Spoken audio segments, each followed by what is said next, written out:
done, but we got plenty to talk about. Thursday, the 27th of December.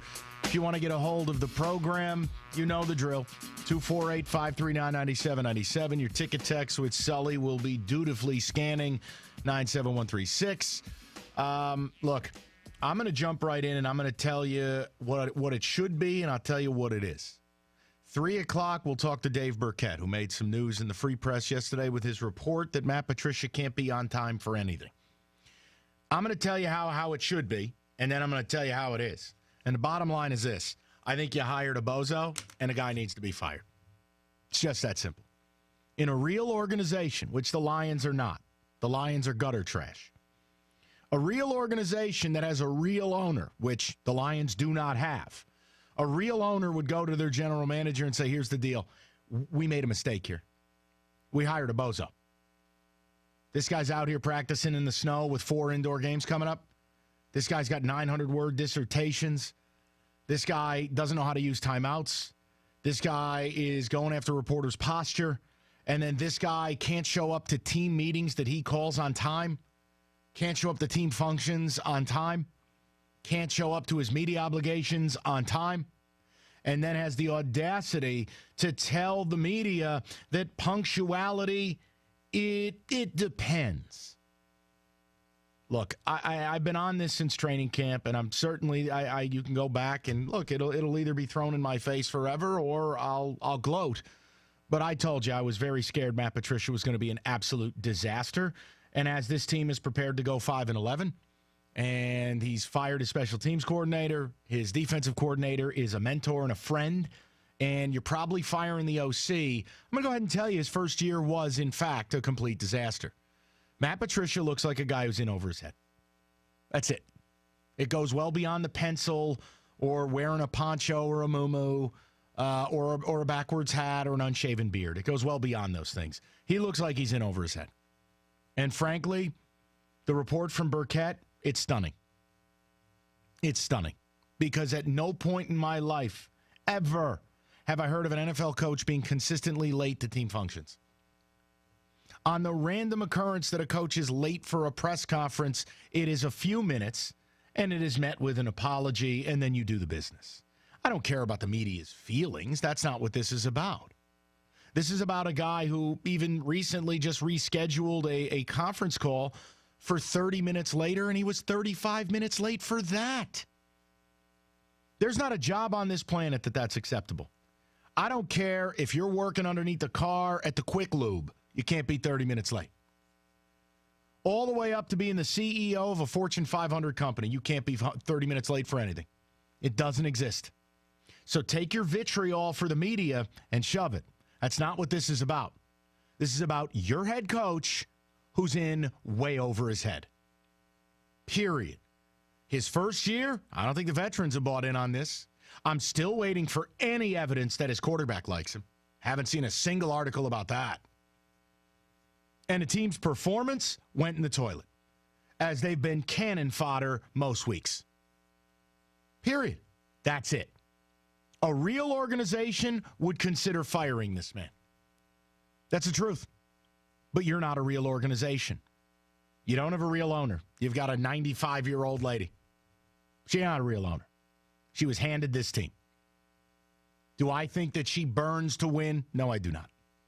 Do I think that losing keeps her up at night? No, I do not. You hired Bob Quinn, who turned around and hired his boy. Okay? So essentially, we got the good old boys network here. A real owner would go to his general manager and say, here's the deal. I gave you a shot to hire your friend. This guy's garbage. Get him out of here. That's what a real owner would say. You don't have a real owner. And therefore, you won't have those real conversations. But how on God's green earth do you read the Burkett piece and in any way, shape, or form come to the conclusion that Matt Patricia is a qualified NFL head coach right now? Hey, if he goes on to become one, I think that'll be very surprising. Because from an evidence standpoint, we have seen none of it. None of it. And if you didn't read the report, here it is. Burkett, Patricia, who has routinely showed up late for media availability sessions in his first year as coach, was asked about the importance of punctuality for a coach. a session that was pushed back 30 minutes from the original time and started an additional 15 or so minutes after that. Quote, I think it just depends on the situation. It depends. There's a pretty busy schedule from those situations, I think, for everybody. I think fluidity is the best answer for you. Wow. Cool. Or not. See, that's the problem with Patricia. He thinks he's smarter than everybody. I'm just going to use a bunch of words, and it'll bury the question. I'll just use a bunch of fancy words, and the more I talk, the further away from the question I get, and by the time I'm done, I've basically made everyone's eyeballs roll into the back of their head, never having to either take accountability or answer the flippin' question. Right? That's what he does. A Patriots writer, Tom Curran, wrote, Bill Belichick, couple minutes late sometimes. It's expected. If it's a lot, he apologizes at the start, and he has never dressed down a reporter for posture, phones going off, or any of that stuff. Justin Rogers, who covers the team, wrote, Patricia arrived at the announced time of his press conference once this year. Never seen any pro or college coach struggle with punctuality anywhere to this degree. You also had a Packer writer, and the name escapes me, flat out say it, in all his years of covering football, he has never dealt with a coach like Patricia. Guys, the bottom line is this man's not a professional. I've said it to you from day one. Whether it was the backwards hat on national TV, whether it was walking off the airplane at the Super Bowl with the Barstool T-shirt with Goodell as a clown. By the way, cool T-shirt if you're a fan. Not a cool T-shirt if you're a coach. Let's be very clear about that. I have no problem with the T-shirt. But the CEO of a company, a high-ranking official of a company, can't do what a fan does. Can't do what the guy in the mailroom does. Can't do what a junior partner does. Can't do those things. Backwards hat, unshaven beard, pencil, moo-moo, Goodell's a clown tee, late for everything, late for team meetings. You know what? You're not qualified.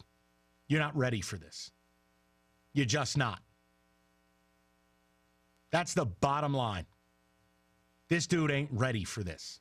And you know who pays the price? We do. And he can have all his fancy words, and he can talk us all to death. He can suck all the oxygen out of the room. It doesn't take away from the facts of the issue. There is now a building track record of this man not being a professional and this man not being ready to be a head coach in this league. Maybe that's why he had to wait 14 years. Maybe. Maybe that's why the Giants passed. Maybe. And maybe this is why Patriot fans aren't sad to have seen him gone. Do you know what the general sentiment in the league is, both from people we've talked to on this radio show and then just what you could go out and read for yourself? The sentiment is, whoa, we dodged a bullet not hiring that guy. Wow, maybe Detroit hired a lemon. That's the sentiment around the league, guys. It's not, hey, this guy's a bright young mind and needs time. No, it's, ooh, man. If you're a Ravens fan, you're going, wait, we wanted to fire Harbaugh for that? If you're a Giants fan like me, you're like, wait, I actually thought that might be a good idea? This dude's a disaster. A disaster. And if you don't see the bigger picture, if you don't work your way by your hatred of the media to understanding the principles of the matter, this man is a head football coach in the National Football League, and he is unprofessional in just about every way, shape, and manner. From his on-field presentation, to his media presentation, to apparently his ability to show up on time for meetings that he calls. It's an embarrassment. And in many ways, the Lions deserve him, and he deserves the Lions, because the Lions are an unprofessional embarrassment. But a real organization with real ownership would actually talk about firing this man. And if Steve Wilks is possibly getting fired in Arizona after his first year, then the conversation must be had about Matt Patricia. It's an embarrassment.